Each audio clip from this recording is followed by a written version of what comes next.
ভারত থেকে বোল্ডার আমদানি দ্রুত চালু করা হোক, এবার এই দাবি উঠল বাংলাদেশের মানুষের তরফে। শুধু তাই নয়, ভারত থেকে বোল্ডার আমদানি বন্ধ করে রাখার পেছনে সিন্ডিকেট তৈরির উদ্দেশ্য থাকতে পারে বলেও আশঙ্কা করে এ নিয়ে সামাজিক মাধ্যমেও মত প্রকাশ করেছেন অনেকে।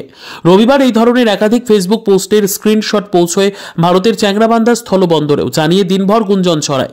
যদিও এ নিয়ে ভারতীয় ব্যবসায়ীরা কোনো মন্তব্য করতে চাননি। তাদের স্পষ্ট বক্তব্য, বাংলাদেশের ব্যবসায়ীরাই বোল্ডার আমদানি বন্ধ করে রেখেছেন, তাই এক্ষেত্রে তাদের কিছু বলার নেই। কেউ বোল্ডার রপ্তানি করতে চাইলে করতে পারেন বলেও দাবি করেছেন ভারতীয় ব্যবসায়ীরা।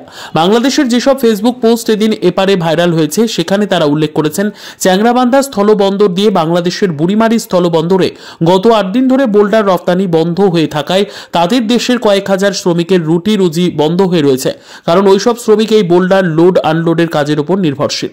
বাংলাদেশের গোলাম আজম নামের জনৈক ব্যক্তির ফেসবুক পোস্টে পাটগ্রাম ছাত্র প্রতিনিধির নাম করে এ নিয়ে কার্যত হুঁশিয়ারি দিয়ে বলা হয়েছে, শ্রমিকদের পরিবারের চুলা আর একদিন বন্ধ থাকলে ছাত্র সমাজ চুপ করে থাকবে না।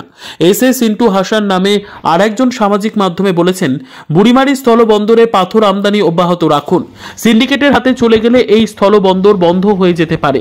এতে ছোট ছোট সাধারণ ব্যবসায়ীরা ক্ষতির মুখে পড়বেন, বড় বড় ব্যবসায়ীরা অন্য পথ দিয়ে ঠিকই বাণিজ্য করবেন। বুড়িমারি স্থলবন্দরে রাঘব বোয়াল এড়িয়ে চলার কথায় তিনি বলেছেন, উল্লেখ্য বোল্ডার রপ্তানি বন্ধ থাকলেও চ্যাংরাবান্ধা স্থলবন্দর দিয়ে পচনশীল সহ অন্য পণ্য আমদানি রপ্তানি বাণিজ্য স্বাভাবিকভাবেই চলছে। রবিবার চ্যাংরাবান্ধা স্থলবন্দর দিয়ে ভুটান থেকে বাংলাদেশে 31 ট্রাক এবং ভারত থেকে 2 ট্রাক পণ্য রপ্তানি করা হয়েছে।